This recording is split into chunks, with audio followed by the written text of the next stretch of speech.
మనోజ్, నువ్వు నా బిడ్డవి. లక్ష్మీ ప్రసన్న, విష్ణువర్ధన్ బాబు, మనోజ్ కుమార్. నిన్ను ఎలా పెంచానురా నేను? అందరికంటే నిన్నే గారాభంగా పెంచానురా. నీకే ఎక్కువ ఖర్చు పెట్టి చదివించాలని ప్రయత్నం చేశానురా. నువ్వు ఏది అడిగినా నేను నీకు ఇచ్చానురా. కానీ ఈ రోజున నువ్వు చేస్తున్న పని బిడ్డల గుండెల మీద తంతారంటారే, అలా తన్నేవరా. మనసు ఆవేదనతో కింగిపోతుందిరా. నేను మీ అమ్మ ఏడ్చుకుంటున్నావురా. జర్నలిజం ఉన్నది లేనిది, లేనిది ఉన్నట్టు రాస్తున్నారా. నువ్వు నన్ను కొట్టడం ఏంట్రా? నా బిడ్డ నన్ను తాకలా. ఇద్దరం ఘర్షణ పడ్డాం కొన్ని కారణాల వల్ల. ప్రతి ఫ్యామిలీలోనూ ఉంటాయిరా ఇవి. లేనివాడు ఎవరైనా ఉంటే ప్రపంచంలో ఒకరున్నారేమో, 1% ఉంటుందేమో. అటువంటి వాళ్ళ ఇంటికి వెళ్ళి కాళ్ళు గడిగి నిద్ర పూసుకోవచ్చు. భారత భాగవత రామాయణాలు చూశావు కదరా. ఏమిటిది? మీ అమ్మ ఎంత కుమిలిపోతుంది ఈ రోజున హాస్పిటల్ చేరింది. నీ వల్ల హాస్పిటల్ చేరుతాను. చూడు మనోజ్, నీకన్నీ ఇచ్చినా ఈ రోజున నువ్వు నా గుండెల మీద తనడమే కాకుండా అపకీర్తి తీసుకొచ్చావు. ఏదేదో రాశావు, ఏదేదో చెప్తున్నావు. కొంతమంది జర్నలిస్టులు ఉన్నది లేనిది, లేనిది ఉన్నట్టు రాసేవాళ్ళ తత్వం వాళ్ళకి. ఎందుకంటే టీఆర్పీ పెరగాలి. ఇది వాళ్ళ నైజం. మనం మార్చలేము. వాళ్ళందరి మీద మన కోర్టుకు వెళ్ళలేము. వాక్ స్వాతంత్రం అంటారు, ప్రజాస్వామ్యం అంటారు. ప్రజాస్వామ్యంలో కూడా కొన్ని హద్దులు ఉన్నాయి. ఇది నీకు తెలుసు అనుకున్నా. ఎంత మంచి నటుడివి నువ్వు. నీ భార్య మాటలు విని తాగుడుకు అలవాటు పడిపోయావు. వింటున్నావా మనోజ్? ఎవరిని నమ్మాలో ఎవరిని నమ్మకూడదో పరిస్థితి తీసుకొచ్చావు. విద్యాలయాలు ఎంత గొప్పవిరా. మనం 25% కులమతాలకు అతీతంగా ఫ్రీ ఎడ్యుకేషన్ ఇస్తున్నాంరా. క్యాస్ట్ అనేది తీసేశాను రా 92లో ప్రాస్పెక్ట్స్లో. నువ్వు చదువుకున్నావురా. అక్కడ చదువుకున్న బిడ్డలు ఐఏఎస్, ఐపీఎస్ అయ్యారురా. ఎంతోమంది గొప్పవాళ్ళు అయ్యారురా. నువ్వు నటుడుగా ఎంతో గొప్పవాడివి. తాగుడికి అలవాడబడి నువ్వు నీ భార్య ఇంట్లో బిహేవ్ చేస్తున్న విధానం ఆ భగవంతుడు సర్వేశ్వరుడు తెలుసు. భగవంతుడు చూస్తున్నాడు రా. నేను తప్పు చేసినా, నువ్వు తప్పు చేసినా, ఎవరు తప్పు చేసినా. ఎంత అవకాశం ఇచ్చావు మాట్లాడుకునేదానికి అందరికీ. ఇన్ని సంవత్సరాల్లో మన విద్యాలయాల్లో ఒక్క తల్లి కానీ ఒక తండ్రి కానీ ఏమైనా చెప్పారా? ఆ బిడ్డలు మన బిడ్డలు రా. మీరెంతో నాకు అక్కడ ఉన్నవాడు కూడా నా కూతుర్లు, నా కుమారులు. ఎంతమందికి ఫ్రీ ఎడ్యుకేషన్ ఇస్తున్నావు. వాడి దగ్గర ఏది ఆశించరా. నువ్వు ఎందుకు ఇలా తయారైపోయావు? ఎందుకు ఇంట్లో ఉండే పని వాళ్ళందరినీ కొడుతున్నావు? పనివాడు వాడు పని చేసుకోవడానికి మన ఇంటికి వచ్చాడు రా. ఆ పనివాడిని కొట్టడం చాలా మహాపాపంరా. నేను వేరురా. నేను దండించడం వేరురా. నేను ఎవరిని ఆ చిన్న వాళ్ళని కొట్టి అజ్జేసి ఇచ్చేసి చేయలేదురా. సినిమా ఇండస్ట్రీలో మోహన్ బాబు కొడతాడు, తిడతాడు అంటే అది షూటింగ్లో జరిగి ఉండొచ్చేమో. కానీ ఇంట్లో ఉండి 10 సంవత్సరాల నుంచి 20 సంవత్సరాల నుంచి పనివాళ్ళు ఉన్నారు.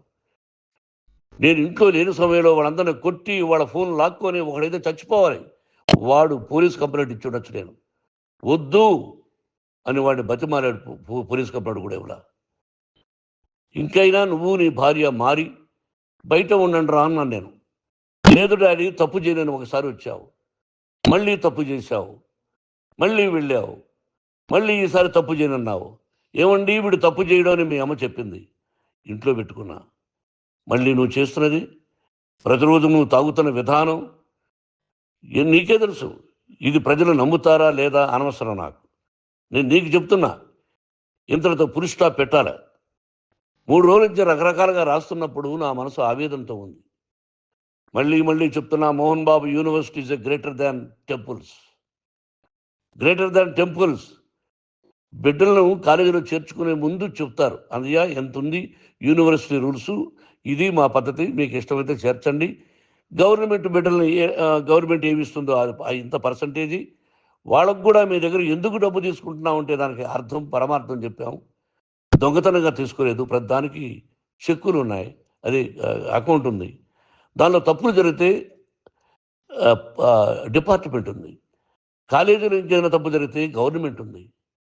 ఇవన్నీ నీకు తెలుసు. ఈ రోజున ప్రపంచంలోనే నెంబర్ 1గా చేయాలని మీ అన్న కష్టపడి ఇతర దేశాల్లో నెంబర్ 1 యూనివర్సిటీ టైఅప్ చేశాడు. ఈ రోజు నువ్వు చేసిన విధానం ఏమిటి? నువ్వే ఒకప్పుడు నాకు ఇవి ఏమొద్దు, నేను యాక్టింగ్ అన్నావు. ఈ రోజున ఏం చేస్తున్నావు? విద్యాలయాల మీద పడ్డావు. తల్లిదండ్రులు చాలా గొప్పవాళ్ళరా. కొంతమందికి డబ్బు కట్టలేకపోవచ్చు, కట్టని వాళ్ళకు కొంత సహాయం చేసాం. అంతా సహాయం చేయలేము.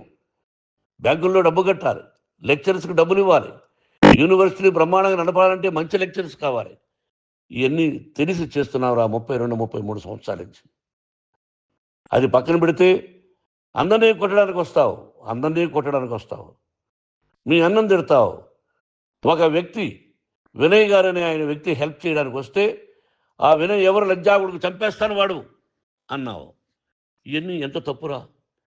అంటే మీ నాన్నగారికి ఎవరు సహాయం చేయడానికి వస్తే వాళ్ళందరినీ లజ్జా కొడుకులు అంటావు, చంపేస్తానంటావు. మీ అన్నను చంపేస్తానన్నావు. చంపరా చూద్దాం మీ అన్న. నేనే అన్నా. తాకరా నీ ధైర్యం ఉంటే అన్నా. ఎంతమందిని చంపాలనుకుంటున్నావు? ఎంతమందిని చేయాలనుకుంటున్నావు? నువ్వు ఏం సాధించాలనుకుంటున్నావు? ఆలోచించుకో. ఈ ఇంట్లోకి అడుగు పెట్టడానికి నీకు అధికారం లేదు. ఇది నా కష్టార్జితం. మా నాన్నగారు 10 రూపాయలు 10 పైసలు కూడా ఇవ్వలేదురా. మంచి జన్మనిచ్చాడు మా నాన్నగారు. మద్రాసుకు వెళ్ళి వీధుల్లో అడుగు తిన్నాను రా. ఒక పూట కూడా భోజనం లేకుండా అడుగు తిన్నాను రా. న్యాయంగా మోహన్ బాబు తిడతాడు కొడతాడంటారు కానీ మోసగడనం లేదురా. నీట్ పార్లమెంటేరియన్గా బయట వచ్చాను రా. నువ్వు నా పరువు ప్రఖ్యాతులు మంట కలిపావు. ఏమిటి నేను చేసిన అన్యాయం? నీకు జన్మనిచ్చాను, అదా నేను చేసిన పాపం. అందుకే ఇది నా ఇల్లు అన్నావు. నువ్వు నీ ఇల్లు కాదు. నీ కష్టార్జితంతో నువ్వు సంపాదించుకున్న ఇల్లు నీది. ఇది నా డబ్బు, నా కష్టార్జితం. నా కష్టార్జితంలో నేను పిలిస్తేనే మీరు ఇంట్లోకి రావాలి. అటువంటిది పోగొట్టుకున్నాను. ఆస్తులు అంటావా? ముగ్గురికి సమానంగా రాయాలా లేదా అది నా ఇష్టం.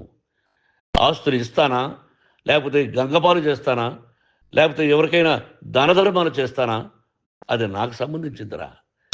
నా కష్టార్జితం రా. మీరు చేస్తున్న విధానం గుణగణాలు కావాలరా.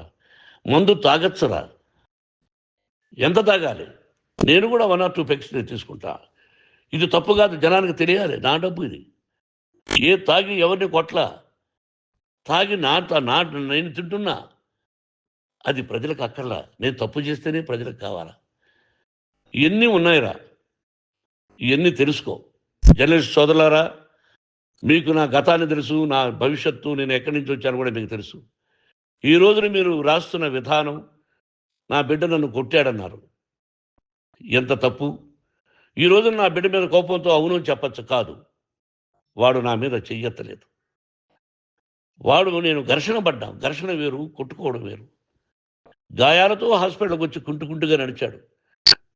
మళ్ళీ ఏమని పోలీస్ స్టేషన్కి వెళ్ళి చెప్పాడు. ఎవరో 2 ఉన్నారు, వాళ్ళిద్దరూ నా మీద దాడి చేశారన్నాడు.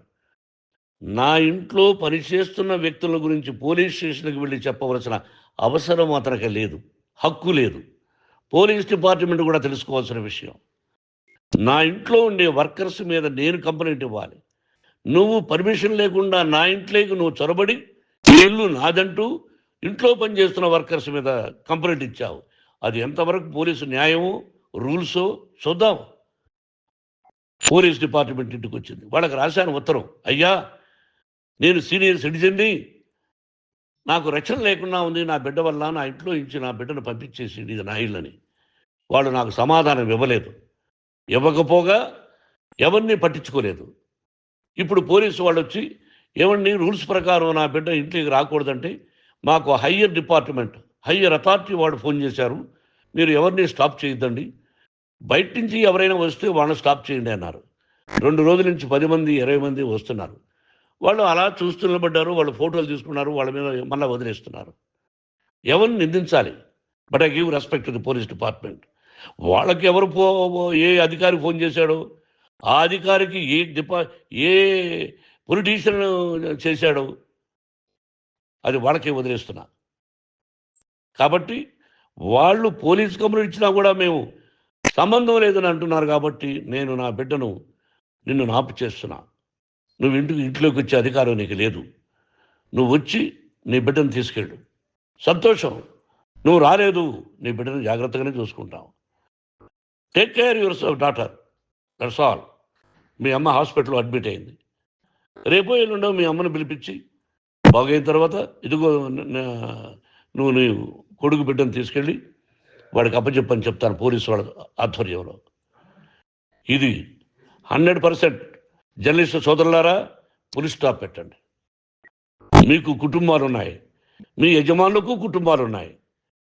మీ కుటుంబాల విషయాలు, మీ యజమానుల కుటుంబాల విషయాలు మేము ఎవరు జోక్యం కలుగు చేసుకోవాలా. మేము నటీనటులం. మాది తప్పుంటే నటుడుగా నన్ను ఫెయిల్యూర్ అని రాయండి, నా నటన బాగలేకపోతే రాయండి. బట్ ఇంటి లోపల సందులో నుంచి చూస్తూ తప్పు చేస్తున్నామని ఉన్నది లేనిది ఉన్నట్టు రాయకండి. మీకు నా హృదయపూర్వక నమస్కారాలు. ఇన్ని రోజులు హృదయపూర్వకంగా ఎంకరేజ్మెంట్ చేశారు. ఆ ఎంకరేజ్మెంట్కు నమస్కారం చేసుకుంటూ I love you all. I love you police department.